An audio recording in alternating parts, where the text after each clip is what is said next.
अस्सलाम वालेकुम रहमतुल्लाहि वबरकातुहू। अच्छा, तो आज हम आ चुके हैं एक न्यू वीडियो के साथ। ये पार्ट 4 है। बेसिकली लास्ट टाइम हमने जो काम किया था वो ये था कि हमने सिंपली प्रिंट क्रिएट किए थे। ठीक है, ये सबसे पहले प्रोडक्ट को, हमारे जो प्रोजेक्ट है अपना, उसको रन कर देते हैं। आज के जो टॉपिक्स होंगे वो बेसिकली दो टॉपिक्स हैं। एक कि हम अपडेट करेंगे और डिलीट का फंक्शन करके और डेटा शो कर देंगे। ठीक है, यानी कि CRUD कंप्लीट कर लेंगे आज की वीडियो में।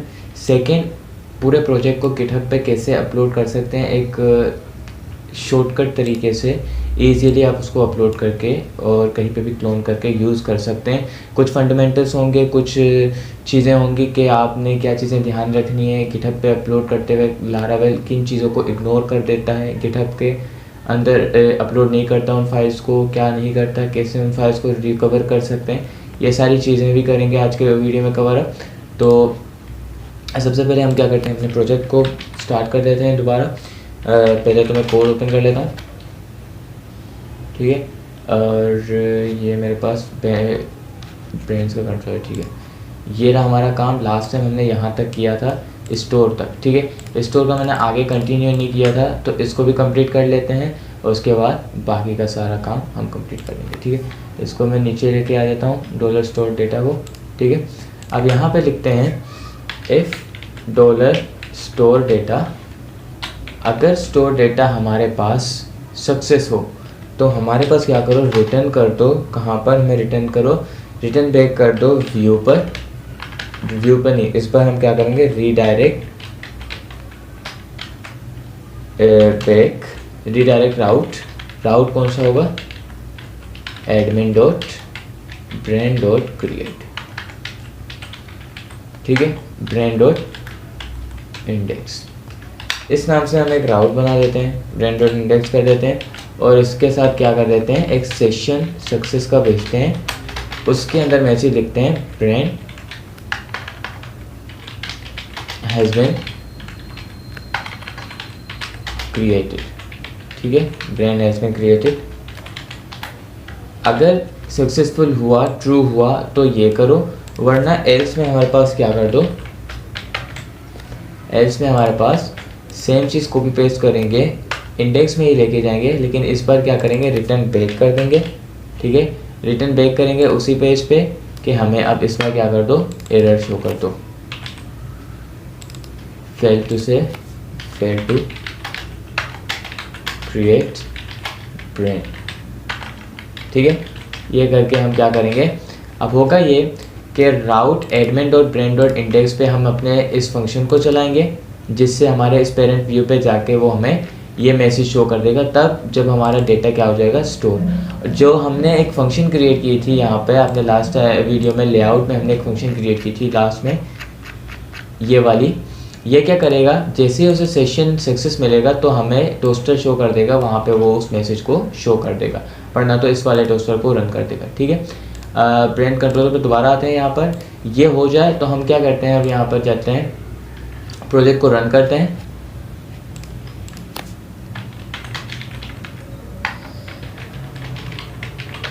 ठीक है, और यहाँ पर हम क्या करते हैं, रिसोर्सेज पे चलते हैं। रिसोर्सेज में डेटाबेस में जाता हूँ, मैं पासवर्ड्स का भूल गया हूँ। ठीक है, सीडर में जाके यूज़र सीडर के अंदर हम पासवर्ड देख लेते हैं। ठीक है, ये पासवर्ड है हमारे पास, और यहाँ से मैं क्या करता हूँ, अब यहाँ पर प्रोजेक्ट को रन कर देता हूँ। ठीक है, लोकल होस्ट 8000 एडमिन डैशबोर्ड। ठीक है, अब मेरा पहला वाला प्रोजेक्ट ओपन है तो मैं ऐसे क्लोज कर देता हूँ। अब रिफ्रेश कर देता हूँ तो हमारा वो वाला आ जाएगा।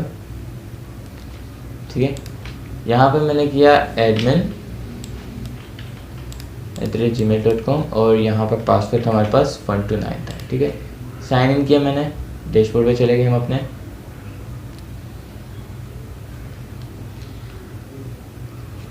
Okay, know things. अब हमने यहाँ पर किया था ट्रैश पे, हम अभी क्रिएट पे चलते हैं। ठीक है, क्रिएट पे चलते हैं तो क्रिएट पे हमने यहाँ पर एक ब्रांड क्रिएट करना है दोबारा से।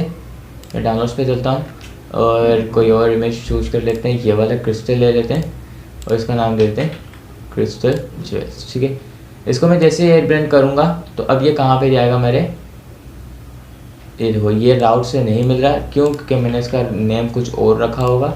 मैं यहाँ web.php में आता हूँ और यहाँ पर देखता हूँ मैंने इसका नाम क्या रखा था, ब्रांड ये रखा हुआ है। अभी तक मैंने वो राउट क्रिएट नहीं की। ठीक है, मैं क्या कर देता हूँ, यहाँ पर इसे कॉपी कर देता हूँ और सिंपली यहाँ पर नेम चेंज करके यहाँ इंडेक्स कर देता हूँ,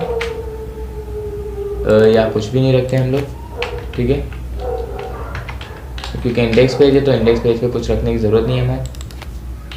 फंक्शन हमारे पास इंडेक्स का था और यहाँ पर admin dot branch dot index. ठीक है, ये हो गया हमारा राउट। अब हम इसे रिफ्रेश करते हैं तो ये क्या करेगा, इस राउट को फाइंड कर देगा। Okay, admin dot branch dot index हमारे पास नहीं है, जैसे ब्रांच है, मैंने ब्रांच रखा हुआ है। मैं इसे रिफ्रेश कर देता हूँ, या फिर मैं क्या कर देता हूँ, इसे ब्रांच डॉट इंडेक्स ही रख देता हूँ।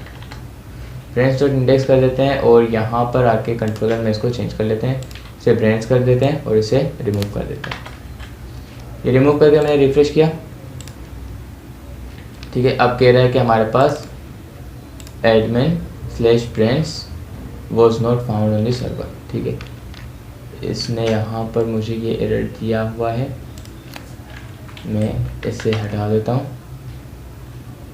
ठीक है, इसे रखने की भी ज़रूरत नहीं है। ठीक हो गया, और यहाँ कोई एरर तो नहीं है। ठीक है, ठीक है, ब्रांच का हमारे पास पेज अभी तक शायद बना नहीं होगा। हम चलते हैं रिसोर्सेस में, व्यूज़ में, एडमिन ब्रांच। देखो हमारे पास उसका व्यू नहीं है अभी तक। हमने क्या किया, index dot blade dot php, और यहाँ पे मैंने क्या कर दिया, @extends, किसको एक्सटेंड करो, एडमिन से लेआउट को एक्सटेंड कर दो। ठीक है, इसमें मैंने लिख दिया सेक्शन, मैंने टाइटल का खोला। सेक्शन हमारे पास कौन कौन से हैं यहाँ पे खुद शो कर देगा, टाइटल, और यहाँ कर दिया ऑल ब्रांड्स। ठीक है, और एंड सेक्शन। ठीक है, इसके बाद मैंने एक और सेक्शन खोला, इसे मैंने नाम दे दिया कंटेंट का, और यहाँ पर एंड सेक्शन करके मैंने इसे क्लोज कर दिया। यहाँ पर h1 डाल देते हैं अभी फ़िलहाल के लिए, ब्रांड्स। ठीक है, ताकि मुझे पता तो चले कि यहाँ पे काम कर भी रहा है कि नहीं कर रहा। उसके बाद हम क्या करते हैं, हम यहाँ चलते हैं अपने यहाँ पर ब्रांच कंट्रोलर में, और यहाँ पर return view dot index, admin dot branch dot index. ठीक है, यहाँ पर हम राउट में गए, रीडायरेक्ट राउट ब्रांच डॉट इंडेक्स, और यहाँ पर इसे रिफ्रेश कर देते हैं। ठीक है, और अगर मैं इसे ऑल कर दूं, ठीक है, मौजूद नहीं है। और यहाँ पर web.php में जाके हम यहाँ का कर देते हैं इसे ऑल। ठीक है, और रिफ्रेश कर देते हैं तो यहाँ पर इसने क्या कर दिया, हमें शो कर दिया। अब देखो यहाँ पर इसने कह दिया ब्रांड हैज़ बीन क्रिएटेड। ये क्यों आ रहा है, मेरे पास ग्रीन आना चाहिए था इसको, तो शायद मैंने लेआउट के अंदर यहाँ पर इसका टाइप क्या रखा था, सक्सेस करना था मुझे, तो मैंने ये लिख दिया। अब देखो ब्रांड्स आ गया मेरे पास। ठीक है, क्रिएटेड हो गया। अब यहाँ पे शो नहीं हो रहा, तो शो करने के लिए हम करेंगे क्या, हमने यहाँ पर कंट्रोलर तो बना लिया था कंट्रोलर में। ठीक है, कंट्रोलर में तो यहाँ डेटा को कॉम्पेक्ट कर लिया है, लेकिन वहाँ पे हमें इसके लिए चाहिए एक टेबल। ठीक है, तो उसके लिए मैं क्या करूँगा, मैं अपने थीम में वापस जाता हूँ, एडमिन डैशबोर्ड में। यहाँ पर मैं टेबल सर्च कर देता हूँ, टेबल बूस्टर बेसिक या डेटा टेबल। ठीक है, ये मुझे डेटा टेबल प्रोवाइड कर रहा है तो मैं उसे यूज़ करूँगा। इसमें मुझे फ़ायदा ये होगा कि ऑटोमेटिक मेरी पेजिनेशन भी हो जाएगी, मुझे कुछ करने की ज़रूरत भी नहीं पड़ेगी। इसमें मेरा सर्च भी खुद बन जाएगा। ठीक है, टेस्टेड हो जाएगा, कुछ भी मैं लिखूँ तो मेरा सर्च भी खुद चलेगा, और बाकी ये वर्किंग है। ठीक है, सॉर्टिंग वगैरह सब ओके। ये आपको क्या होता है, डेटा टेबल बेसिकली jQuery का एक प्लगइन है, जिससे आप, इसमें दो टाइप्स के होते हैं, एक होता है सर्वर साइड और एक होता है क्लाइंट साइड। अभी जो ये है वो है क्लाइंट साइड, यानी कि हम सर्वर से लाके क्लाइंट के पास डेटा को शो कर रहे हैं। सर्वर साइड क्या होता है, सर्वर साइड ये होता है जो जैसे लारावेल में हमारे पास यात्रा वगैरह होती है। ठीक है, तो यात्रा में ये होता है कि वो सर्वर से पहले डेटा कलेक्ट करता है, उसको फिर क्लाइंट के पास शो करता है। लेकिन यहाँ पे ये नहीं होता, यहाँ पे ये होता है पहले क्लाइंट के पास व्यू होता है, उसके बाद वो रिकॉर्ड को रीड करता है। क्लाइंट साइड सारे रिकॉर्ड्स को एक साथ रीड करता है, सर्वर साइड पहले जितनी आपने पेजिनेशन दी हुई है ना उस हिसाब से पहले के 10 रिकॉर्ड्स को रीड करेगा। उसके बाद आप जब नेक्स्ट करते हो उसके बाद जाके वो बाकी के 10 को रीड करता है, वो सबको एक साथ नहीं करता। इससे ये होता है कि आपका डेटा जल्दी प्रोसेस होता है। क्लाइंट साइड में ये नहीं होता, क्लाइंट साइड पहले वो सारे डेटा को रीड करता है उसके बाद शो करता है। ठीक है, तो ये फ़र्क रखना चाहिए, आप ये फ़र्क आपको पता होना चाहिए कि क्लाइंट साइड डेटा टेबल्स, ठीक है, क्लाइंट साइड डेटा टेबल्स और एक होता है सर्वर साइड। ठीक है, ये दो डेटा टेबल्स होते हैं। इनको हम आगे जाके यूज़ करेंगे, हम सर्वर साइड भी यूज़ करेंगे। ठीक है, क्लाइंट साइड और सर्वर साइड। अभी मैं बेसिकली ये वाला यूज़ कर लूँगा, बेसिक डेटा टेबल यूज़ कर लूँगा। आप मैं अभी आपके लिए बेसिक डेटा टेबल भी यूज़ नहीं करता, उसको आगे जाके यूज़ करेंगे। अभी हम सिंपली क्या यूज़ करेंगे, यहाँ पर सिंपल बेसिक जो है बूटस्ट्रैप का ये वाला टेबल है, ये वाला यूज़ कर लेते हैं। ठीक है, ये वाला यूज़ करते हैं अभी फ़िलहाल के लिए। तो ये मेरे उसमें पहले से मौजूद है, मैं यहाँ पे ओपन कर देता हूँ उसे, ओपन विद कोड कर लेते हैं और यहाँ से हम देखते हैं कि हम कौन से सेक्शन चाहिए हमें, रीसेंट पेमेंट्स क्यू। ठीक है, रीसेंट पेमेंट्स क्यू को ही कर लेते हैं, कंट्रोल एफ पेमेंट कर देता हूँ मैं। ठीक है, और यहाँ पर मेरे पास कार्ड बना हुआ है, इस कार्ड को कॉपी कर लेता हूँ और यहाँ पर हम कहाँ पेस्ट कर देंगे इसे, अपने ब्रांड्स के इंडेक्स में। ठीक है, यहाँ पे ये हो गया। यहाँ मैं चलता हूँ, अब यहाँ पे थे हम लोग ऑल ब्रांड्स। ठीक है, यहाँ रिफ्रेश किया मैंने,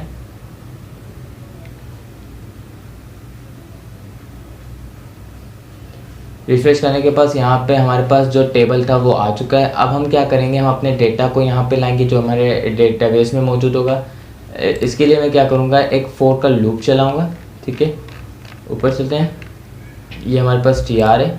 ठीक है, टी आर और ठीक है, ये पहला टी आर है, इसको रहने देते हैं, इसे ऑफ कर देते हैं फ़िलहाल के लिए। और बाकी जितना भी है एक्स्ट्रा उन सबको क्या कर देंगे, हम रिमूव कर देंगे। ठीक है, मैं क्या करूँगा, यहाँ पे सबसे पहले हम क्या करते हैं, यूज़ करते हैं फॉर ईच को, हम लिखते हैं @for each। ठीक है, फॉर ईच में क्या करेंगे, सबसे पहले हमने $डेटा को सेंड किया था विद के साथ, सेशन के साथ, और उसमें एक की बनाई थी ब्रांड्स की। ठीक है, हमने की बनाई थी ब्रांड्स की डेटा वेरिएबल के अंदर। ठीक है, यहाँ पे मैं दिखा देता हूँ आपको। ठीक है, $डेटा को हमने सेंड किया था सेशन के साथ। हमने कहा था कि सेशन में जब भी हम $डेटा का वेरिएबल यूज़ करेंगे तो उसकी वैल्यूज़ जो होंगी, कीज़ वैल्यू जो भी होगी वो होगी किसकी, इसकी। अब इसको मैंने एज एन एरे कंसिडर किया हुआ था और उसमें एक की डाली हुई थी ब्रांड। अब जब भी मैं ब्रांड की को यूज़ करूँगा तो उसके अंदर ये सारा डेटा मेरे पास मौजूद होगा। कोई भी डेटा होगा वो इस ब्रांड की वैल्यू हो जाएगी इस तरह से। ठीक है, मैंने यहाँ पे $ब्रांड किया इसको और लिखा $ब्रांड।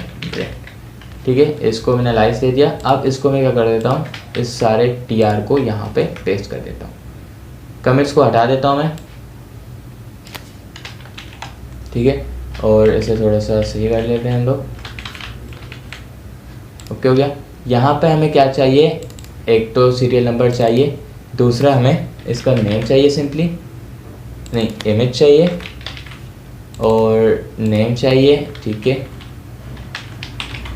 उसके अलावा एक्शन, बस और कुछ नहीं चाहिए। ये दो चीज़ें चाहिए हमें और ये THP हटा देते हैं। ठीक है, हमारे पास ये डेटा आ गया। अब यहाँ पर मैं रिफ्रेश करता हूँ तो जितना भी डेटा होगा वो होगा कितना, क्या डायनामिक होगा मेरे पास। ठीक है, आप देख सकते हैं मेरे पास कितने ब्रांड्स क्रिएटेड हैं, 1 2 3 4 ब्रांड्स क्रिएटेड हैं। अब डेटा जो है वो डायनामिक नहीं है मेरे पास। ठीक है, तो मैं सबसे पहले डेटा को डायनामिक कर देता हूँ। मेरे पास सबसे पहले, अच्छा लूप में क्या होता है, $for each के अंदर आप जब यूज़ करते हैं तो आप लूप इसको यूज़ कर लें, आइट्रेशन। ठीक है, ये क्या करता है, ये ऑटोमेटिकली लूप को आइट्रेट करता है, यानी कि लूप के अंदर जो हम लोग वो बनाते हैं ना सीक्वेंस वाइज सीरियल नंबर बनाते हैं, तो वो 1 2 3 4 5 हम लोग आईडी को जब यूज़ करते हैं तो वो आईडी अच्छे तरीके से शो नहीं होती।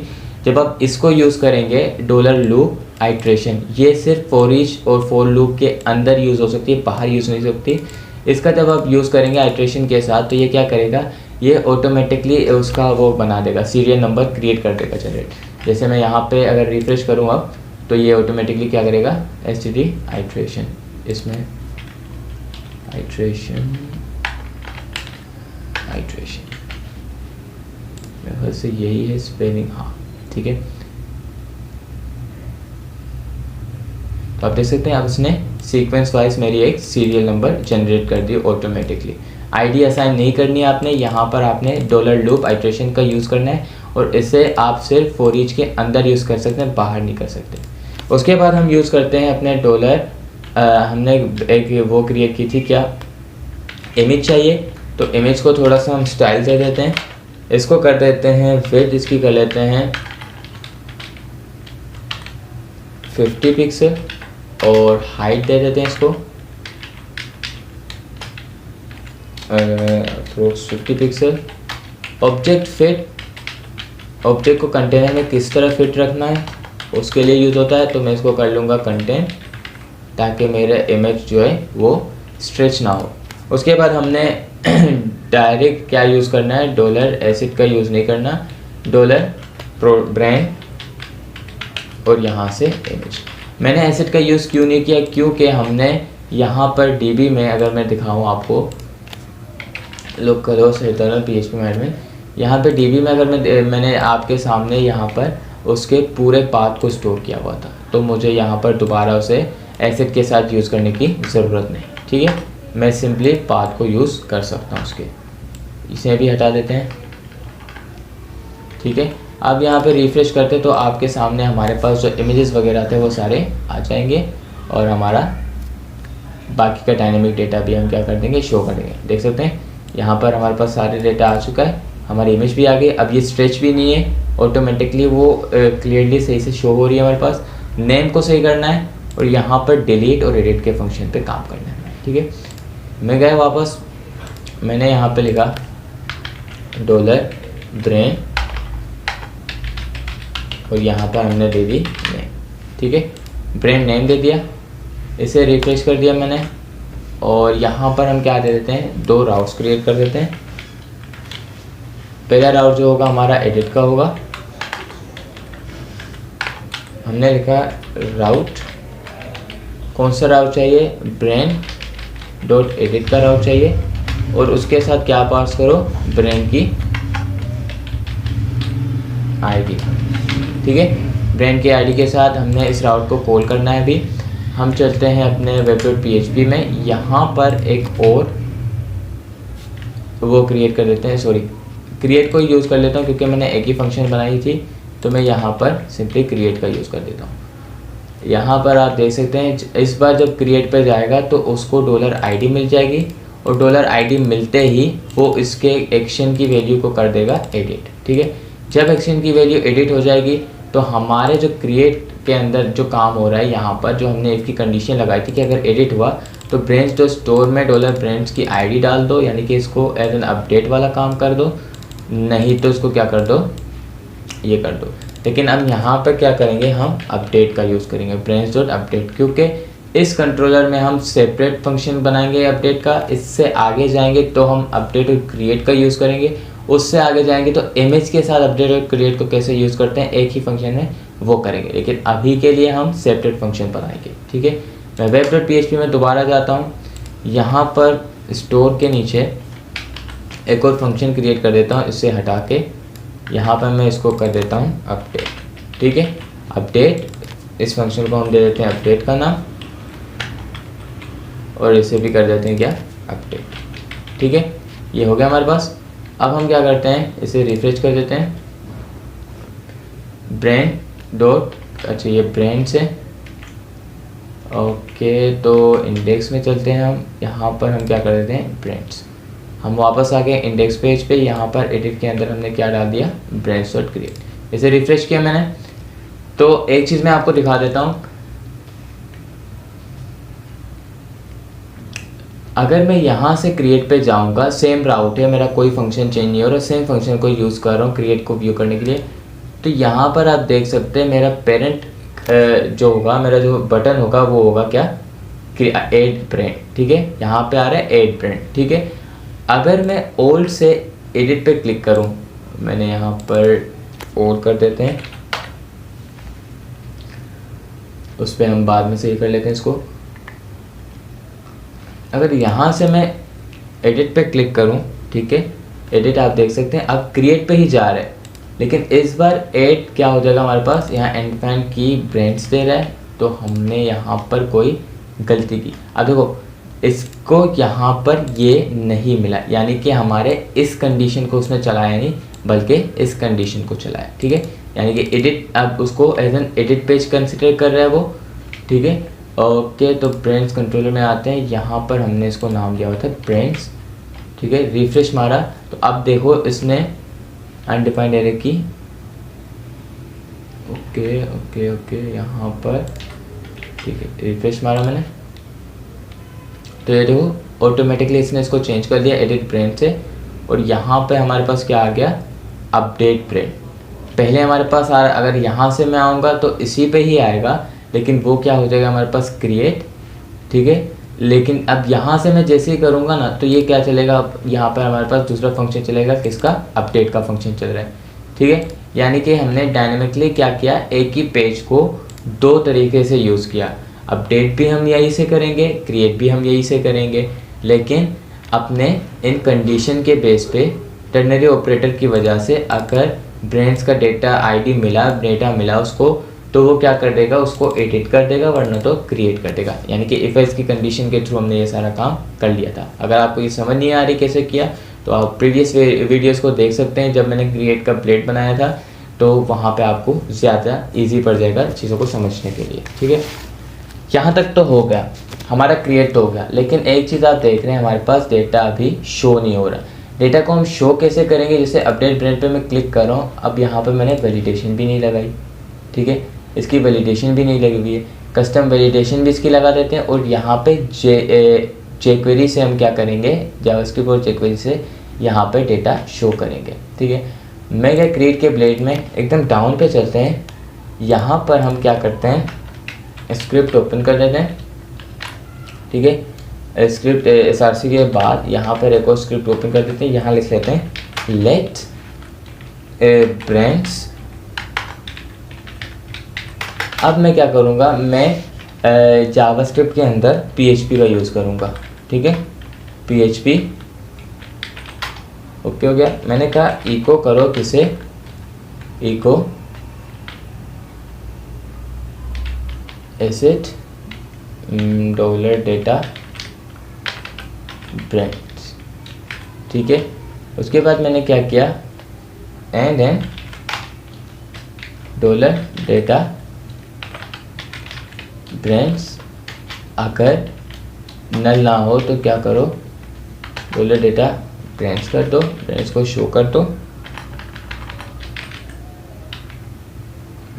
ये एसिड के अंदर चल रही है ना, इसको यहाँ से फारिग कर देते हैं, यहाँ पर लाते हैं, एसिड से अलग है वो, तो क्या करो, डॉलर डेटा ब्रांड्स को शो कर दो हमारे पास, वरना तो 0 कर दो और इसको बंद कर दो, ठीक है। अब क्या करें, पहले इको करेगा, वो चेक करेगा कि डॉलर डेटा ब्रांड्स है हमारे पास, ठीक है। पहले तो सबसे पहले इको को चेक करेगा ब्रांड्स है हमारे पास या नहीं। उसके बाद क्या करेगा, उसके बाद ये इस फंक्शन को चलाएगा टर्नरी ऑपरेटर, इको से भी चेक करेगा और टर्नरी ऑपरेटर से भी चेक करेगा, दोनों ट्रू हुए तब जाके ये हमारे पास क्या कर देगा, डेटा को इस वेरिएबल के अंदर शो कर देगा, ठीक है। हमने कहा अगर डॉलर डेटा ब्रांड्स, ठीक है, अगर डॉलर डेटा ब्रांड्स खाली ना हो, ठीक है, तो यहाँ पे क्या कर दो, डॉलर डेटा ब्रांड कर दो हमें शो, वरना तो 0 कर दो। मैं पेज रिफ्रेश कर देता हूँ, ठीक है। अब यहाँ पे हमें कोई डेटा शो नहीं हो रहा है, क्यों, क्योंकि अभी तक हमने jQuery से इसको कॉम्पैक्ट नहीं किया हुआ था, ठीक है। यहाँ पर मैं क्या कर देता हूँ, इसे बंद कर देता हूँ, इसी पेज पे ही हम बना लेते हैं अपने लिए एक, यहाँ पर लिख लेता हूँ let name input name input को कॉल कर देते हैं, ठीक है। नेम इनपुट हमारे पास क्या है, नेम, ये इनपुट टाइप है हमारे पास नेम से। इसे मैं यहाँ पे सिंगल कोट कर देता हूँ,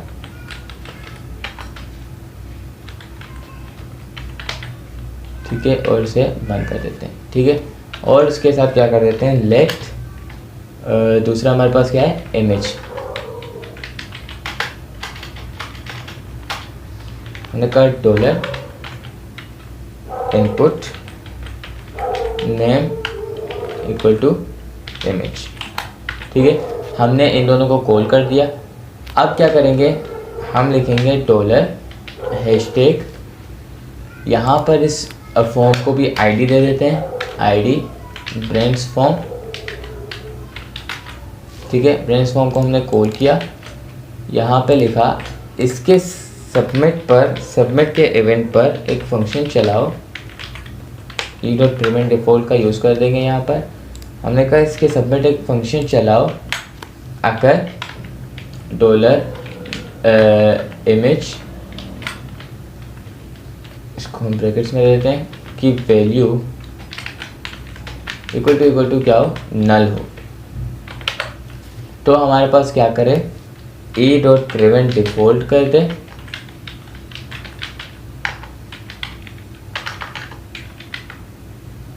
डिफ़ॉल्ट, ठीक है, e.prevent डिफ़ॉल्ट कर दे। और टोस्टर में हमारे पास एक एरर का मैसेज शो करे। मैसेज क्या हो हमारे पास, इमेजेस रिक्वायर्ड, ठीक है। अब देखो यहाँ पर ये चल तो जाएगा, यहाँ पे ये चल तो जाएगा। अगर जैसे मैं इस पर क्लिक करूँ, यहाँ पे क्लिक करूँ, तो अभी तो नहीं चल रहा। क्यों नहीं चल रहा, ब्रांच फॉर्म e.prevent डिफ़ॉल्ट, तो फिर तो सही चल रहा है हमारे पास। सबमिट का फंक्शन भी सही चल रहा है। और अच्छा, मैंने पेज रिफ्रेश नहीं किया होगा। डिबग कर लेते हैं कि हमारे पास एरर क्या आ रहा है, ठीक है। कंसोल में हमारे पास एरर आ रहा है क्या,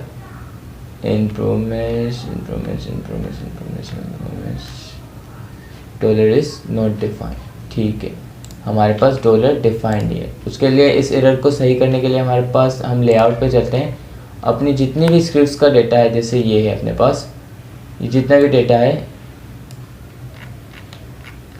इन सबको कहाँ पे पेस्ट कर देते हैं हम लोग, यहाँ तक आते हैं।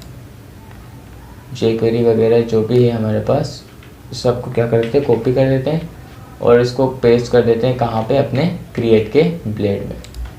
जब भी ये एरर आए तो आपने कुछ नहीं करना, यहाँ पे इसको पेस्ट कर देना है, इन सारे स्क्रिप्ट्स को। अब रिफ्रेश करता हूँ मैं, ठीक है। अब jQuery हमारे पास आ जाएगी, ठीक है। डॉलर डिफाइंड का एरर भी ख़त्म हो जाएगा। ये इमेजेस का एरर है, साइड में जो आ रही है, ठीक है। इसको हम क्या करते हैं, अब देखो, अब मेरे पास वो एरर शो करेगा, ठीक है, इमेजेस रिक्वायर्ड। लेकिन अभी हम क्या कर रहे हैं, हम डेटा क्रिएट नहीं कर रहे, हम डेटा अपडेट कर रहे हैं। अब अपडेट में ज़रूरी तो नहीं कि हम इमेज को दें, ठीक है। हम अगर इमेज दें तो वो इमेज को अपडेट करें, वरना जो एग्जिस्टिंग इमेज है उसको वही रहने दें। हाँ, नेम अगर हम अपडेट करना चाहें तो उसको उसे चाहिए कि उसे मैंडेटरी रखें। तो उसके लिए मैं क्या करूँगा, मैं यहाँ पर एक और वेरिएबल क्रिएट कर दूँगा एक्शन नाम से, और उसमें क्या करेंगे, हम डॉलर डेटा के अंदर एक्शन की को कॉल करके यहाँ पर इसे स्ट्रिंग में पास कर देंगे, ठीक है। अब हम लिखेंगे अगर, हमने लिखा अगर एक्शन इक्वल टू हो क्रिएट के, यानी कि एक्शन की वैल्यू अगर क्रिएट हो तब वो इमेज की वैल्यूएशन दे हमें, वरना तो उसे बाईपास करें। ये कहाँ से आया, ये मेरे पास ब्रांच कंट्रोलर में हम गए, क्रिएट के अंदर यहाँ पे ये रहा, इसकी वैल्यू है। इसकी कंडीशन क्या है, इसमें हमने कहा क्रिएट के अंदर अगर आईडी बेसिकली स्टार्टिंग में इनिशियली नल ही रहेगी। जब हम आईडी पास करें इसके साथ, तो ब्रांच का जो डेटा, एक डेटा बनाओ, डॉलर डेटा का वेरिएबल बनाओ, उसमें की डाल दो ब्रांच की, ठीक है। उसमें वैल्यू डाल दो पेरेंट मॉडल से वो डेटा जिसकी आईडी इक्वल हो इस आईडी की। अगर हमारे पास एक्शन के एक और वेरिएबल क्रिएट की डॉलर डेटा से, उसमें की डाल दी एक्शन, उसमें हमने एक टर्नरी ऑपरेटर लगाया ट्रू फॉल्स वाली। हमने कहा अगर डॉलर डेटा का जो वेरिएबल है जिसमें ब्रेंड्स की है, उस ब्रेंड की वैल्यू अगर नल ना हो तो उसको एडिट कर दो, वरना तो उसको क्रिएट कर दो। अभी चूँकि हमने आईडी पास की है तो इसमें वैल्यू है, तो अभी एक्शन की वैल्यू क्या होगी, एडिट होगी, क्रिएट नहीं होगी। जब हम क्रिएट से जाएंगे, उसको आईडी पास नहीं करेंगे तो वो एक्शन की वैल्यू को ऑटोमेटिकली क्रिएट कर देगा, ठीक है। और उसी वेरिएबल को मैंने यहाँ पर एक स्क्रिप्ट वेरिएबल में डाल के इस तरीके से उसे कॉल कर दिया। मैंने कहा कि अगर एक्शन की वैल्यू क्रिएट हुई तो वो क्या करे, इमेज के वैलिडेशन को रन करे, वरना उसे रन ना करे। उसके बाद हमने लगाया एक और वैलिडेशन, किसके लिए, नेम इनपुट के लिए। हमने कहा नेम इनपुट, ठीक है। इसमें हमने सेम यही काम किया। हमने कहा उसकी वैल्यू अगर इक्वल टू नल हो या एम्प्टी हो तो क्या करे, मुझे सेम ये वाला एरर शो कर दे। इसमें अब मैं चेंज करके क्या कर दूँगा, नेम इज़ रिक्वायर्ड, ठीक है। मैं रिटर्न फोर्स कर देता हूँ, दोनों में रिटर्न फोर्स करके इसे हटा देते हैं, और यहाँ पर भी रिटर्न फोर्स, यानी कि अगर ये एरर शो हो तो किसी भी तरीके के आगे के फंक्शन को रन ना करें, ठीक है। ये तो हमारी एक वैलिडेशन कंप्लीट हो गई, ठीक हो गया। मैंने यहाँ पर रिफ्रेश कर देता हूँ। अब देखो ये इमेज का एरर मुझे यहाँ पे शो तो नहीं करेगा, लेकिन जब मैं क्रिएट से अपडेट करने जाऊँगा ना, क्रिएट से जब एक न्यू रिकॉर्ड क्रिएट करने जाऊँगा तो वो मुझे एरर शो करेगा। यहाँ पे नेम इज रिक्वायर्ड दे रहा है। अब अगर मैं क्रिएट से इसी पेज पे आता हूँ, ठीक है, अब देखो वो चेंज कर दिया इसने टर्नरी ऑपरेटर के हिसाब से। अब मैंने क्रिएट के साथ आईडी तो पास नहीं की। अब देखो ये मुझे इमेज का दे रहा है। पिछली अगर मैं एडिट से जाऊँगा तो वो मुझे इमेज का नहीं देगा। ऑल पे दोबारा चलते हैं। मैंने फिर से ये कर लिया, अभी तक इसमें राउट असाइन नहीं किए, तो हम ऑल पे दोबारा चलते हैं, ठीक है। ऑल ब्रांड्स पे आ गए हम लोग। ऑल ब्रांड्स में क्या करेंगे, यहाँ पे आते हैं, एडिट पे जाते हैं। एडिट पे जाने के बाद हम क्या करेंगे, यहाँ पर अब ब्रांड का नेम मुझे शो करना है। किससे शो करना है, jQuery से। तो मैं क्या करूँगा, मैं यहाँ पर लिखूँगा एक और इफ़ की कंडीशन। मैंने कहा अगर एक्शन इक्वल टू हो किसके, एडिट के, ठीक है।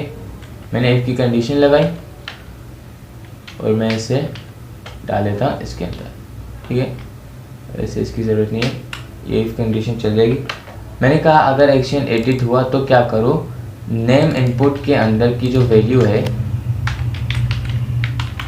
उसको इक्वल कर दो ब्रांड्स के वेरिएबल में से किसके, नेम के की से, ठीक है। नेम क्या है हमारे पास, डेटाबेस में नेम का जो कॉलम है वो, और ब्रांड्स क्या है हमारे पास, ब्रांड्स के अंदर नेम का की होगा उसकी वैल्यू, यानी कि ब्रांड्स के अंदर जो नेम की होगी उसकी वैल्यू।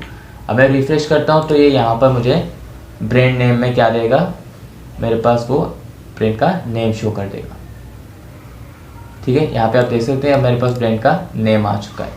मैं बैक करता हूँ तो मैं आपको दिखा देता हूँ यहाँ पे क्या है, मेरे पास नेम क्या है, ब्रांड हसन मुराद। एडिट पे गए, अब हम क्रिएट करते हैं फंक्शन अपडेट का, ठीक है।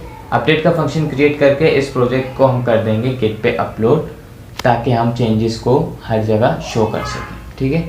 अपडेट के बाद मैं चलता हूँ यहाँ पर, इन सब फाइल्स को पहले क्लोज कर देते हैं ताकि अच्छे से काम कर सकें। ऐप के अंदर गए, HTTP में गए कंट्रोलर्स, और एडमिन के अंदर ब्रांड कंट्रोलर्स। अब हमें एक और फंक्शन क्रिएट कर देते हैं। हमने लिखा पब्लिक फंक्शन अपडेट, ठीक है। अपडेट किया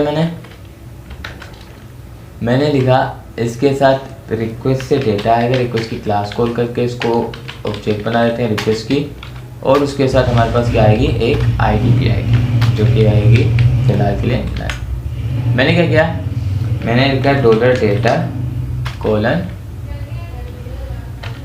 डॉलर रिक्वेस्ट ऑल, ठीक है। डॉलर रिक्वेस्ट ऑल किया, ठीक है। उसके बाद मैंने क्या किया, डॉलर डेटा ब्रांड्स का मैंने वेरिएबल बनाया, ये काम मैं इसलिए कर रहा हूँ इमेज के लिए कि अगर हम इमेज देंगे फाइल में तो वो क्या करेगा, इमेज को अपडेट करेगा, वरना ये क्या करेगा, हमारे पास इमेज को अपडेट किए बगैर ही बाकी का काम करेगा। ठीक है, मैंने क्या किया, मैंने लिखा अगर हमारे पास $data request all है, ठीक है, इसके बाद मैंने लिखा इफ़ की कंडीशन $data $request, सेम इसी को हम कॉपी कर देते हैं। ठीक है, इसको कॉपी कर देते हैं, हमने ये कर दिया, हमने कहा ये आ जाए तो ये क्या कर दे, मूव कर दे ब्रेन्स के अंदर, और ये यहाँ पर हमारे पास $data इमेज क्या आ जाए, हमारे पास इस तरह आ जाए। अब क्या करेंगे, इसे अपडेट करेंगे, $update image। ठीक है, $update image क्या कर देंगे, $this parent model : where id equal to $id। अब यहाँ पे हम चलाएंगे किसका फंक्शन, अपडेट का फंक्शन।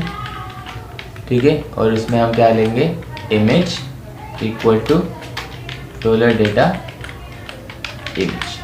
ठीक है, $data image कैसे आए, ये सब कैसे हुआ, उसके लिए आपको प्रीवियस वीडियो अगेन देखनी पड़ेगी, वरना तो आपको समझ नहीं आएगा। ठीक है, मैं एक और बार बता देता हूँ, $data रिक्वेस्ट जब मैंने कॉल की, ठीक है, तो उसके अंदर मेरे जो नेम इनपुट्स के वैल्यूज़ हैं वो एज एन की एरे में स्टोर हो गए। ठीक है, तो मैंने डेटा में से सिंपली की इमेज को कॉल किया, उसकी वैल्यू अगर होगी, ठीक है, तो वो ये फंक्शन चलाएगा, वो ये इफ चलाएगा, यानी कि हमारे इमेज को अपडेट करेगा, नहीं तो वो सरपास करके सिंपली अपडेट ब्रेन के ऊपर चला जाएगा। अपडेट ब्रेन तो दोनों टाइम चलेगा, ठीक है, लेकिन अगर इमेज देंगे तब जाके वो इमेज को भी अपडेट करेगा। ठीक है, $data मॉडल कर दिया मैंने, सेम वेयर की condition id equal to $id, और यहाँ पर मैंने क्या कर दिया, अपडेट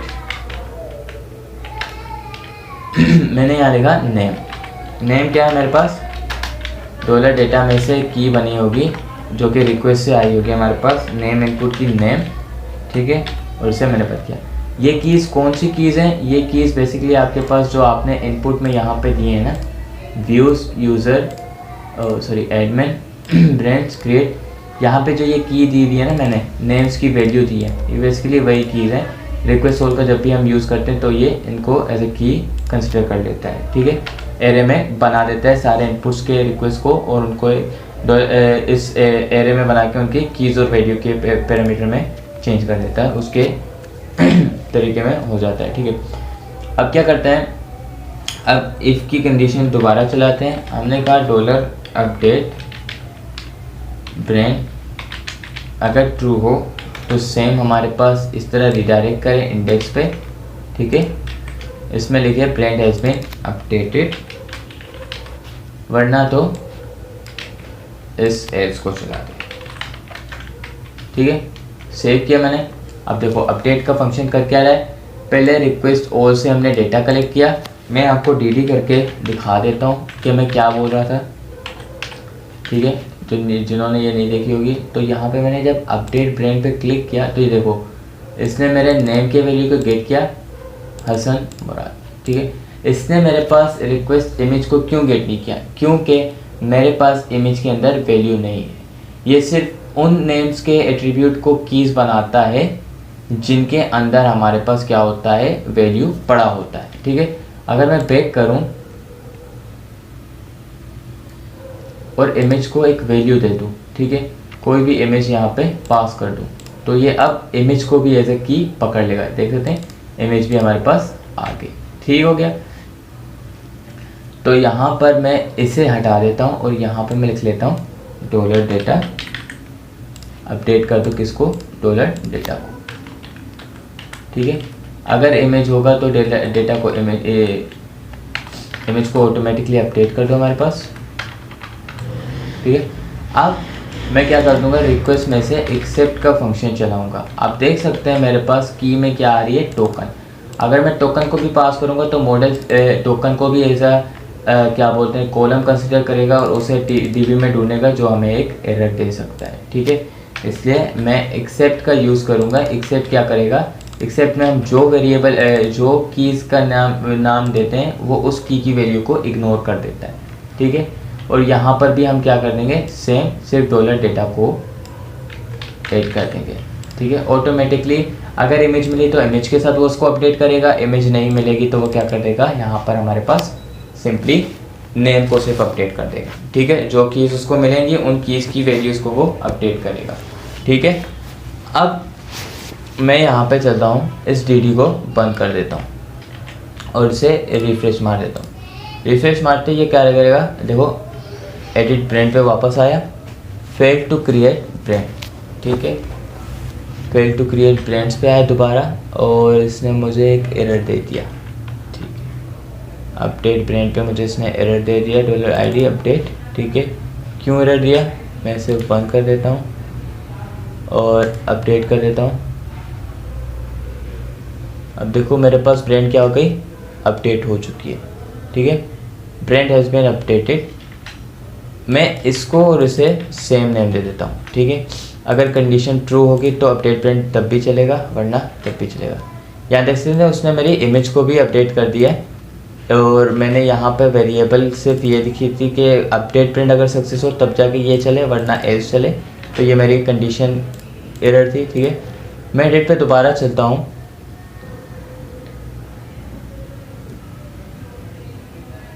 यहाँ पे मैं दोबारा आया और मैंने इमेज को दोबारा चेंज किया, ठीक है। एक और इमेज ले लेते हैं हम, यहाँ पर कोई इमेज पड़ी हो बस, ठीक है। ये वाली थंबनेल उठा लेते हैं, इसको ओपन कर देते हैं। अब देखो मैं थंबनेल के साथ भेज रहा हूँ और इसको 1-2 कर देते हैं। अब ये करेगा, मेरे इमेज को अपडेट कर देगा। फेल टू क्रिएट ब्रांड, ठीक है। इसने अपडेट ब्रांड तो किया, $अपडेट ब्रांड इसने इसको कंसिडर किया, ठीक है। मैं टॉप पे चलता हूँ और इसको दोबारा से फाइल को अपडेट करते हैं। हमारी कंडीशन थोड़ी ट्रू होनी चाहिए, ठीक है। अब कंडीशन क्या हो गई, हमारे पास ट्रू हो गई, ठीक है। यहाँ पे इसने क्या कर दिया, इमेज को भी अपडेट कर दिया, इसको भी अपडेट कर दिया। लेकिन यहाँ पे एक इशू है, आप देख सकते हैं मैं जब भी अपडेट कर रहा हूँ तो वो क्या कर रहा है, एडमिन पे चलते हैं, ब्रांड्स के अंदर हर बार एक न्यू इमेज क्रिएट कर रहा है। तो हमें करना क्या है, हम जब भी इमेज सेलेक्ट करें तो प्रीवियस इमेज जो है हमारे पास उसको वो डिलीट करें, ठीक है। उस इमेज को डिलीट करें, उसके बजाय जो न्यू इमेज होगी सिर्फ उसको ही स्टोर करें, ठीक है। प्रीवियस इमेज को पहले गेट करें अगर हम अपडेट करें, तब जाके वो नेक्स्ट को क्या करें। उसके लिए क्या करेंगे, हम यहाँ पर एक डेटा का एक और की बना लेते हैं, हम इसको नाम दे देते हैं, यहाँ पर हम लिख लेते हैं ब्रांड्स, ठीक है। ब्रांड्स लिख लेते हैं। अब क्या करेंगे, ब्रांड्स के डेटा को पहले फेच करेंगे। हमने लिखा है $this parent model : where id equal to $id। और इसके साथ क्या करेंगे, इसके साथ हमने कुछ गलती की है, ठीक है। इसको रहने देते हैं। अभी हटाने के लिए हमें क्या करना पड़ेगा, यहाँ पे देखें मैं यहाँ पे एसिड पूरा उठा रहा हूँ, ठीक है। सेम काम दोबारा कर लेते हैं, आईडी से फर्स्ट को कोड कर देते हैं। अब हम क्या करेंगे, हम यहाँ पर एक कंडीशन चलाएंगे, ठीक है। हमने कहा ऊपर के $unlink इमेज, पहले वो इमेज को क्या कर देगा, अनलिंक करेगा। मैंने कहा एसेट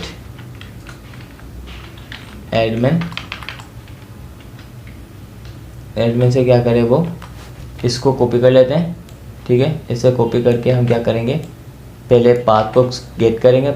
यहाँ पे इसे हटाकर मुझे सिंपली करना क्या है, मैं लिखूँगा ब्रांड्स इसकी इमेज। अब देखो इसमें क्या होगा, हमारे पास अनलिंक इमेज का URL क्रिएट हो जाएगा एसिड के अंदर इस नाम से, यानी कि इस नाम से कोई भी इस URL से कोई भी इमेज हमारे पास इस URL में पड़ी होगी, उस इमेज को क्या कर देंगे हम लोग, अनलिंक इमेज का फिर से वेरिएबल क्रिएट कर देंगे और यहाँ लिखेंगे, हम लिखेंगे अगर इफ़ फाइल एग्जिस्ट का फंक्शन चलाएंगे। कौन सी फाइल? $Unlink image. अगर ये हो तो क्या करो, अनलिंक का फंक्शन चलाओ और उसमें $अनलिंक इमेज को, अनलिंक इमेज का जो पाथ बन रहा है उसको क्या कर दो, रिमूव कर दो। ठीक है, मैं क्या कर दूंगा, मैं यहाँ पर इन सब को रिमूव कर देता हूँ। ठीक है, इन सब को क्या कर देते हैं, हम डिलीट कर देते हैं। ठीक है, अभी ये सारा डिलीट हो चुका है मेरे पास ब्रांड्स के अंदर। ठीक है, एडमिन के अंदर ब्रांड की जो इमेजेस हैं वो सारी ख़त्म हो चुकी हैं। अब मैं क्या करूँगा, सबसे पहले एडिट पे जाऊँगा,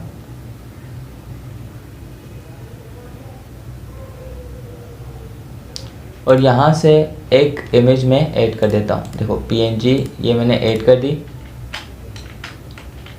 एक क्या कर देगा, इसने ऐड तो कर लिया। ठीक है, इमेज हमारे पास क्रिएट हो गई। ठीक है, अब के बाद देखो मेरे पास ये इमेज तो आ गई। अब जब भी मैं दोबारा इसको अपडेट करूँगा ना, इसको मैं जब भी दोबारा अपडेट करूँगा तो ये इस इमेज को डिलीट करेगा इस फंक्शन के थ्रू, फिर जाके एक और न्यू इमेज हमारे पास क्रिएट कर देगा। ठीक है, अब देखो मैं यहाँ पे एडिट पे वापस जाता हूँ। अब की बार क्या करेगा, ये इसको स्टोर नहीं करेगा। ठीक है, अब की बार ये इमेज को स्टोर नहीं करेगा, न्यू इमेज को ओल्ड इमेज के साथ रिप्लेस कर देगा। मैंने ये डाल दिया और मैंने इसे क्या कर दिया, अपडेट प्रिंट किया। ठीक है, अब की बार देखो न्यू इमेज आ गई हमारे पास। ठीक है, मैं क्या कर देता हूँ, एक मिनट, हाँ मैंने कोड में गलती की है, उसको हम सही कर लेते हैं। गलती ये थी हमारी कि मैंने यहाँ पर एसिड का यूज़ किया।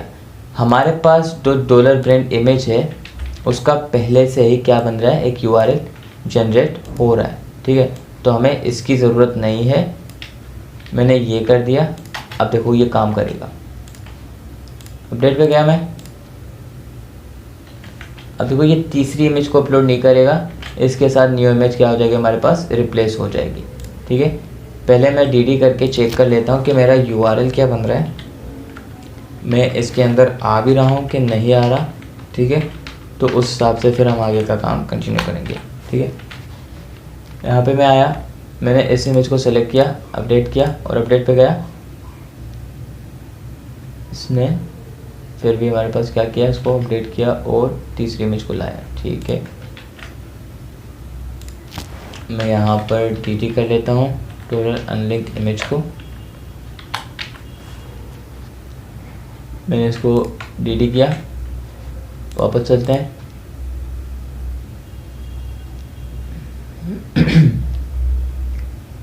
यहाँ पर हम एक न्यू इमेज लाते हैं अपने लिए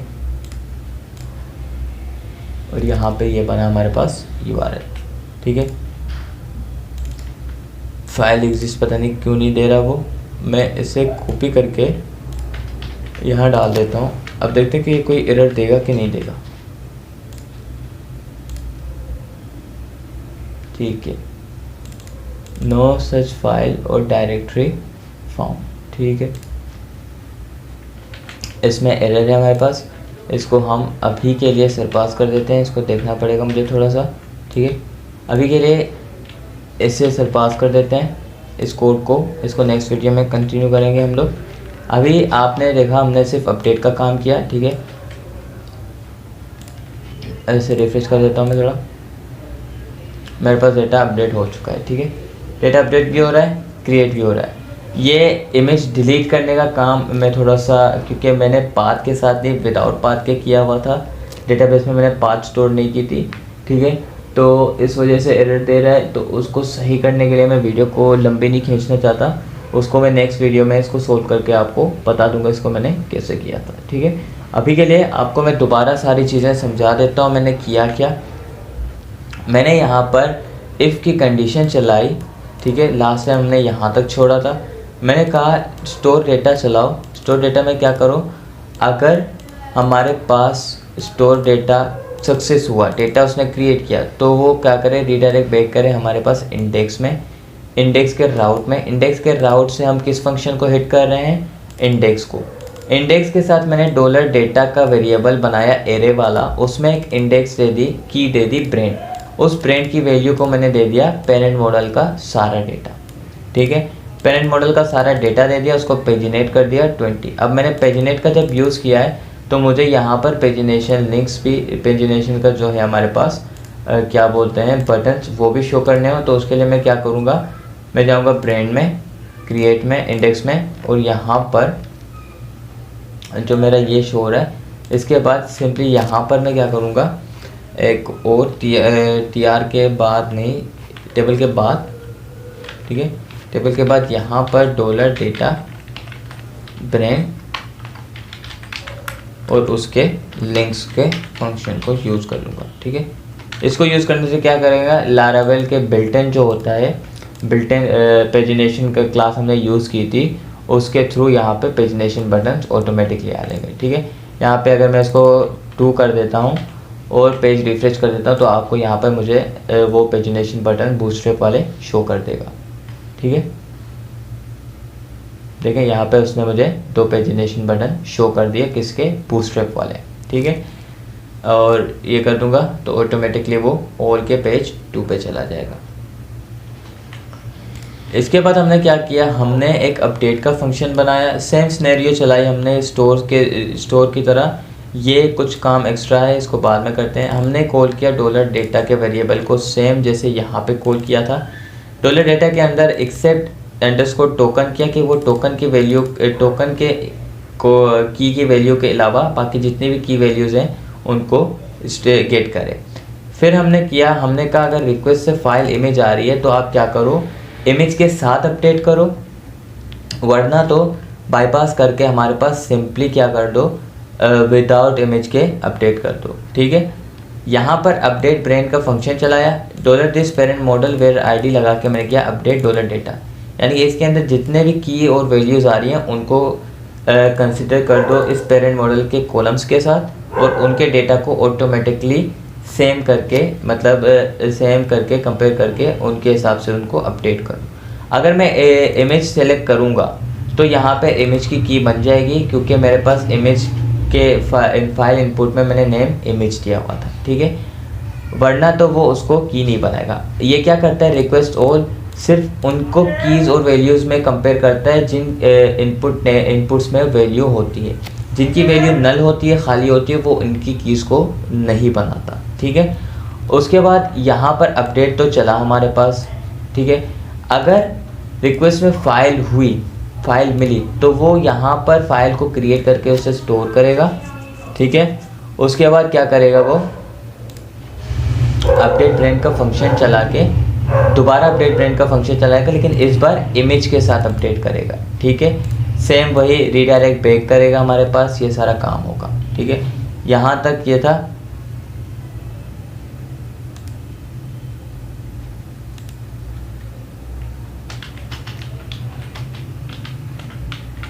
इसको मैं कर देता हूँ। ठीक है, यहाँ तक हमारा अपडेट का काम हो गया, स्टोर भी हो गया हमारे पास, ट्रेस रहता है, क्रिएट इंडेक्स।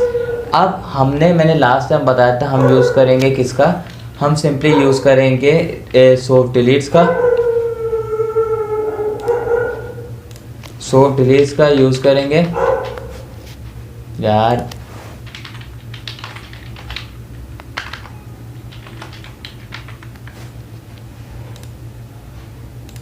पब्लिक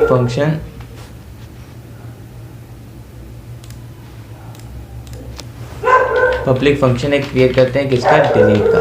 ठीक है, डिलीट के अंदर हमें आईडी का वो चाहिए, आर्ग्यूमेंट चाहिए, पैरामीटर के अंदर आईडी की वैल्यू चाहिए। उसके बाद हम क्या करेंगे, हमने डिलीट का वो वेरिएबल क्रिएट कर देते हैं, इसमें लिखते हैं डॉलर दिस पेरेंट मॉडल। उसके अंदर सर्च करो क्या, वो रिकॉर्ड जिसकी आईडी इक्वल हो इस डॉलर आईडी के, और उस रिकॉर्ड को क्या कर दो, सॉफ्ट डिलीट कर दो। ठीक है, सॉफ्ट डिलीट का जब यूज़ करेंगे आप मॉडल में, तब जाके वो इसको सॉफ्ट डिलीट बनाएगा, वरना तो उसको सॉफ्ट डिलीट कंसिडर नहीं करेगा।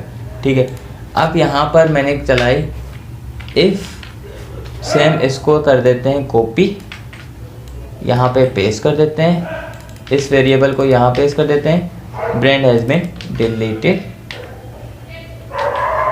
ठीक है, इसको हम कर देते हैं अपडेट और यहाँ पर डिलीट।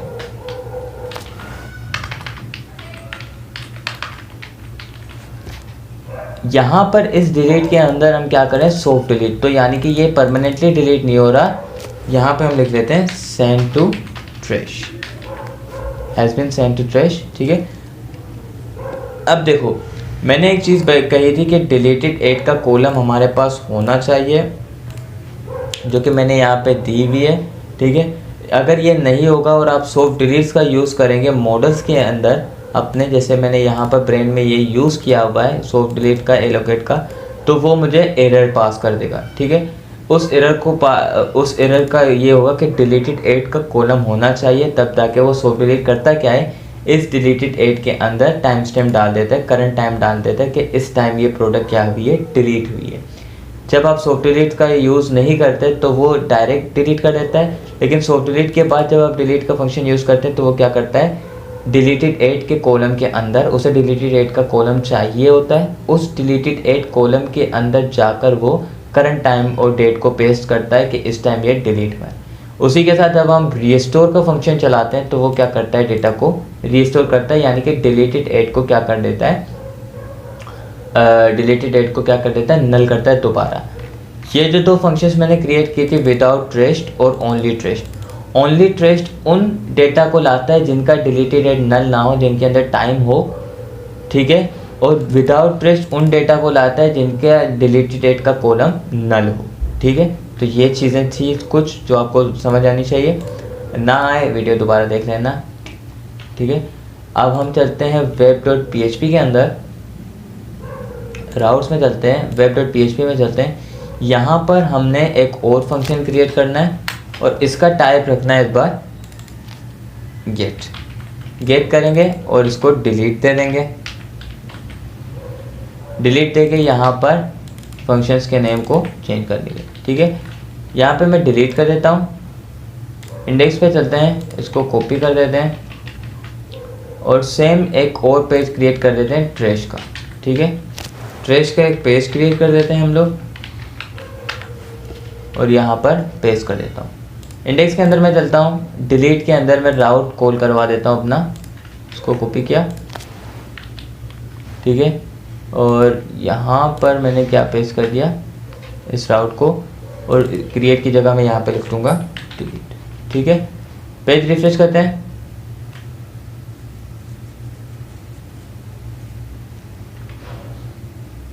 और यहाँ पर मैं पहले पेजिनेशन को अपने दोबारा सही कर देता हूँ, यहाँ पे 2 से मैं इसको 20 कर देता हूँ दोबारा, मुझे एक पेज पे 20 रिकॉर्ड चाहिए। ठीक है, मैं 1 पे जाता हूँ,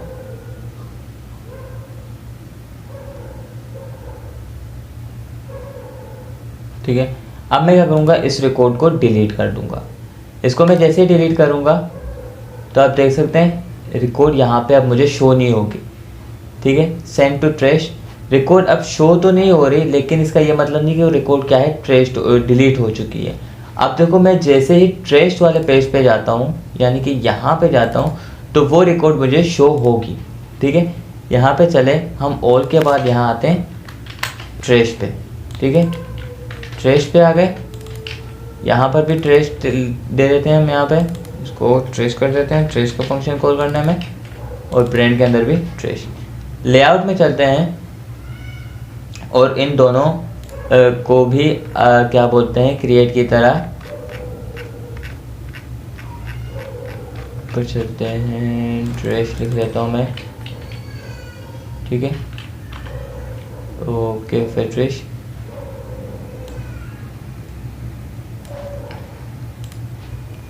ऐसा अपने इसी वक्त क्यों मैसेज करना होता है, ये रहा। ठीक है, यहाँ पर हम राउट कॉल करवा देते हैं ब्रांड्स डॉट क्रिएट का इंडेक्स का। ठीक है, ताकि हम बार बार राउट्स को ऊपर से ना करें, साइड बार से ही यूज़ कर लें हम लोग, और यहाँ पर ट्रेश। ठीक है, अब चूँकि मैंने डिलीटेड डेटा का यूज़ किया था तो मेरे पास ये डेटा डिलीट नहीं होगा, मेरे पास ये डेटा पड़ा होगा। अब मैं ट्रेश के अंदर जैसे ही जाऊँगा ना, तो यहाँ पे आप देख सकते हैं मेरे पास डेटा किसका शो होगा, ट्रेश का। यहाँ पे वो शो नहीं हो रहा, लेकिन जैसे मैं ट्रेश वाले फंक्शन के अंदर ट्रेश के व्यू पे जाता हूँ तो वहाँ पर क्या हो जाएगा, मेरे पास डेटा शो हो जाएगा। ठीक है, ये देख सकते हैं ये डेटा मेरे पास शो है। अब इस डेटा को मुझे परमानेंटली भी डिलीट करना है या मैं इसे रीस्टोर भी कर सकता हूँ। वो कैसे करते हैं, सिंपली सेम फंक्शन को आपने कॉपी करना है डिलीट के। ठीक है, इसको कॉपी कर दे 2 बार, एक में लिख लो रीस्टोर। ठीक है, डिलीट की जगह रीस्टोर का फंक्शन यूज़ कर दो, हैज़ बीन रीस्टोर्ड लिख लो इंडेक्स पे जाके, या फिर फेल टू रीस्टोर ब्रेन। यहाँ पर डिस्ट्रॉय का यूज़ कर दो, कुछ भी लिख दो, कोई मसला नहीं है, फंक्शन के नाम कुछ भी लिख सकते हैं लेकिन इनके नहीं। अब अगर आप सॉफ्ट डिलीट यूज़ करें तो आप परमानेंटली डिलीट करने के लिए आप इस फंक्शन का यूज़ कर सकते हैं, फोर्स डिलीट। फोर्स डिलीट क्या लेगा, वो उसे परमानेंटली डिलीट कर देगा। Deleted brain has been deleted, fail to delete brain. ठीक है, मैं वापस चलता हूँ web.php में, डिलीट को 2 बार कॉपी करते हैं, यहाँ पर रीस्टोर लिख लेते हैं, फंक्शन नेम्स चेंज, यहाँ पर हम इसको डिस्ट्रॉय कर देते हैं। ठीक है, सॉफ्ट डिलीट का डिलीटेड ऐप से डिलीट नहीं करेगा, लेकिन फोर्स डिलीट क्या कर देगा, उसे परमानेंटली डिलीट कर देगा। मैं चलता हूँ ट्रेश के ब्लेड में, ट्रेश के ब्लेड में यहाँ पर एडिट है, इसको हम कर देते हैं रीस्टोर।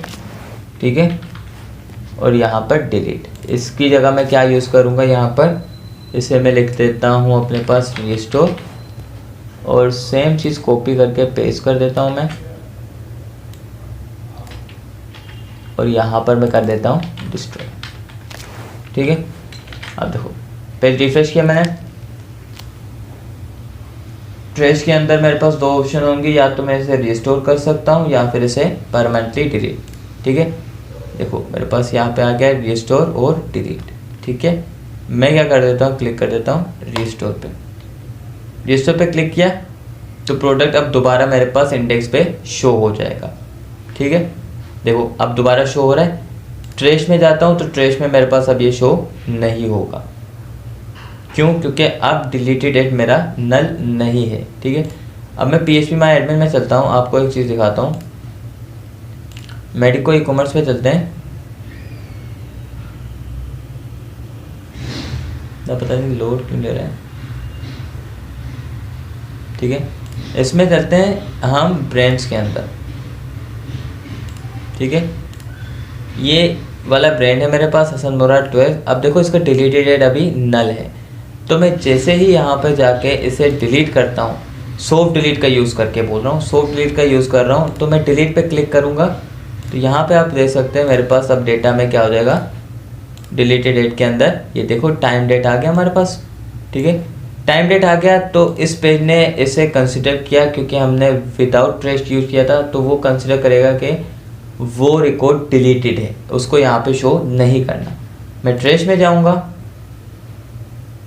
ट्रेस में मैंने लिखा था ओनली डिलीटेड, ओनली ट्रेस, तो ओनली ट्रेस क्या करेगा, वो फंक्शन मेरे पास यहाँ पे ये कंसिडर करेगा जो जिस रिकॉर्ड का डिलीटेड एंड नल ना हो, उसमें टाइम हो, डेट हो, तो उसको यहाँ पे मुझे शो करे। रीस्टोर क्लिक किया मैंने, तो देखो रीस्टोर करते ही वो दोबारा डिलीटेड डेट को क्या कर देगा, नल कर देगा। अब ये नल हुआ मेरे पास। ठीक है, तो सारा रिकॉर्ड मेरे पास डिलीट दोबारा हो गया, रीस्टोर हो गया, अब वो मेरे पास इंडेक्स पे शो हो रहा है। ठीक है, तो ये सिंपली हमारे पास CRUD ऑपरेशन थी। ठीक है, जिसको मैं नाम बोलता हूँ CRUD। ठीक है, CRUD create, read, update, delete, उसके साथ डिस्ट्रॉय, रिस्टोर एंड ट्रेश। ये था हमारा एक सिनेरियो। ठीक है, नेक्स्ट में हम क्या करेंगे, कुछ जगहों पे हमें इसकी यूज़ करने की ज़रूरत नहीं है, कुछ जगहों पे हम सिंपली डिलीट करेंगे, सॉफ्ट डिलीट्स का यूज़ नहीं करेंगे। जहाँ पे सॉफ्ट डिलीट्स का यूज़ नहीं करेंगे तो सिंपल डिलीट का फंक्शन भी वो क्या कर देगा, परमानेंटली डिलीट कर देता है। ठीक है, यहाँ पे जैसे मैंने फोर्स डिलीट का यूज़ किया आपके सामने, तो अब मैं अगर फोर्स डिलीट का यूज़ करता हूँ तो ये क्या कर देगा, इस रिकॉर्ड को परमानेंटली डिलीट कर देगा। ठीक है, मैं यहाँ से इसको परमानेंटली डिलीट नहीं कर सकता, मुझे ट्रेश में जाके उसे क्या करना पड़ेगा, डिलीट करना पड़ेगा। अब वो जाएगा डिस्ट्रॉय के फंक्शन में। डिस्ट्रॉय के अंदर मैं यूज़ क्या कर रहा हूँ, फोर्स डिलीट को। फोर्स डिलीट क्या कर देगा इसको, ठीक है, हैज़ बीन डिलीटेड। अब देखो यहाँ पे भी नहीं होगी मेरे पास, ट्रेस पे भी नहीं होगी, और यहाँ पे मेरे पास ये आईडी के साथ क्या हो जाएगी, ये परमानेंटली क्या हो जाएगी मेरे पास, डिलीट हो चुकी है। ठीक है, ये था हमारा CRUDD का CRUD था। ठीक है, जिसमें हमने 3 एक्स्ट्रा चीज़ें की थी, सॉफ्ट डिलीट्स यानी कि परमानेंटली डिलीट ना करना, ट्रेश में सेंड करना, ट्रेश के अंदर वैल्यूज शो करना, और रीस्टोर का फंक्शन यूज़ करना। ठीक है, ये 3 फंक्शन तब यूज़ करेंगे जब हम सॉफ्ट डिलीट्स का यूज़ करेंगे। ठीक है, अब जो लास्ट थिंग हमें करनी है इसमें ये करनी है कि इस फंक्शन को तो मैं नेक्स्ट वीडियो में सही करवा दूंगा आपको। अब हमें करना क्या है, हमें गिटहब पे इसको अपलोड करना है। गिटहब पे अपलोड करने के लिए मैं सिंपली अपने गिटहब को ओपन कर देता हूँ। ठीक है, यहाँ पे मैं क्या करता हूँ, एक सिंपल वे में मैं क्या कर देता हूँ, लिख लेता हूँ एक रिपोजिटरी माई मेडिको ई-कॉमर्स।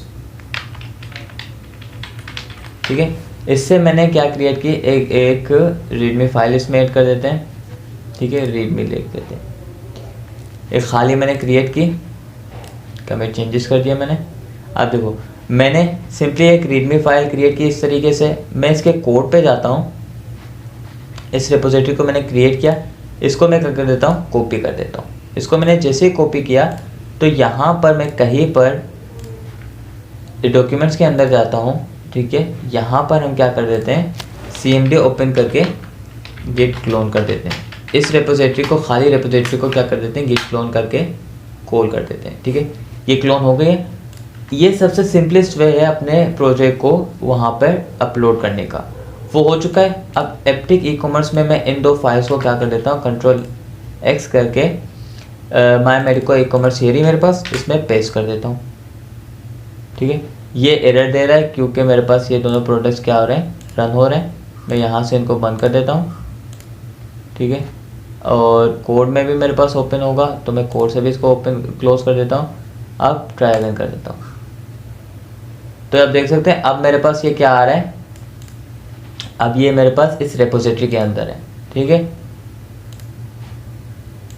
मैंने CMD लिखा, कोड डॉट किया, तो अब यहाँ पर आप देख सकते हैं मेरे पास एक रेपोजिटरी का वो आ रहा है, गिटहब का ये बिल्ट इन होता है। ठीक है, इस पर क्लिक करेंगे तो यहाँ पर ये क्या करेगा, सारे चेंजेस को गेट कर लेगा। थोड़ा टाइम लेगा, ये सारी चीज़ें आ गई। आपने करना क्या है, प्लस पे क्लिक करना है, चेंजेस को सारे, ये चेंजेस स्टेज्ड हो गए। स्टेज होते ही यहाँ पे आपने कमेंट करना है, फाइल हैज़ बिन अपलोडेड। ठीक है, फाइल हैज़ बिन अपलोडेड, और इसको मैंने क्या कर दिया, पुश कर दिया। अब ये फर्स्ट टाइम पुश करने पे मुझे एरर देगा, कभी कभी दे देता है, कभी कभी नहीं देता। उस एरर को भी सोल्व किया जा सकता है। ठीक है, ठीक है, ये अब हमारे पास पुश हो चुका है, यानी कि अब ये प्रोजेक्ट हमारे पास क्या है, गिटहब के रेपोजिटरी में स्टोर है। मैं चाहता हूँ यहाँ पे, अभी देखो कोड कुछ नहीं है, मैंने रिफ्रेश किया तो मेरे पास ये सारा आ गया। इसको ओपन किया, ये हमारा लारावेल का सारा। अब यहाँ पे देखो उसने 2 फाइल्स को नहीं लिया, एक ENV के फाइल को, ENV एग्जाम्पल तो पड़ा हुआ है लेकिन ENV को नहीं लिया, और वेंडोर, क्योंकि वो लार्ज फाइल्स हैं और कुछ फाइल्स जो हैं हमारे पास ये एक्सेप्ट नहीं करता, उनको वो उसने इग्नोर किया कैसे, वो मैं बता देता हूँ आपको। मैं यहाँ गया, यहाँ पर आप देख सकते हैं मेरे पास लारावेल के अंदर एक फ़ाइल पड़ी होगी गिट इग्नोर। अब यहाँ पे मैंने जो पास दिए हुए हैं ना, जो पास दिए हुए हैं वो इन फाइल्स और फोल्डर्स को इग्नोर करता है, उसके अलावा बाकी जितना भी है उसको स्टोर कर देता है। यहाँ पे इंडोर को भी उसने इग्नोर किया हुआ है, ENV बैकअप, प्रोडक्शन, इन सबको इग्नोर किया। ये सारी फाइल्स हमारे पास वहाँ पे मौजूद नहीं होंगी। ठीक है, तो यहाँ तक थी आज की वीडियो, 1 घंटे तक चली गई। ठीक है, हमने अपडेट किया, क्रिएट किया। ठीक है, रेपोजिटरी हमने बना दी, रेपोजिटरी में प्रोडक्ट को ऐड भी कर दिया, CRUD को कंप्लीट कर दिया। नेक्स्ट वीडियो में हम क्या करते हैं, सिंपल हम इस ब्रांड वाले काम को कंटिन्यू करते हैं, सिर्फ CRUD का करके। ठीक है, CRUD का करके कैटेगरी और सब कैटेगरी क्रिएट कर देंगे और कैस्केडिंग क्रिएट करके क्या करेंगे, प्रोडक्ट ऐड कर देंगे। ठीक है, प्रोडक्ट ऐड कर देंगे और उसके बाद सिंपली उसके बाद बाकी चीज़ों में चले जाएंगे। प्रोडक्ट को यूज़र साइड में शो करेंगे, यूज़र साइड का थीम इंटीग्रेट करके बाकी के जितने भी काम हैं वो सारे कर लेंगे। अभी के लिए इतना ही है। तो फ़ी अमान अल्लाह।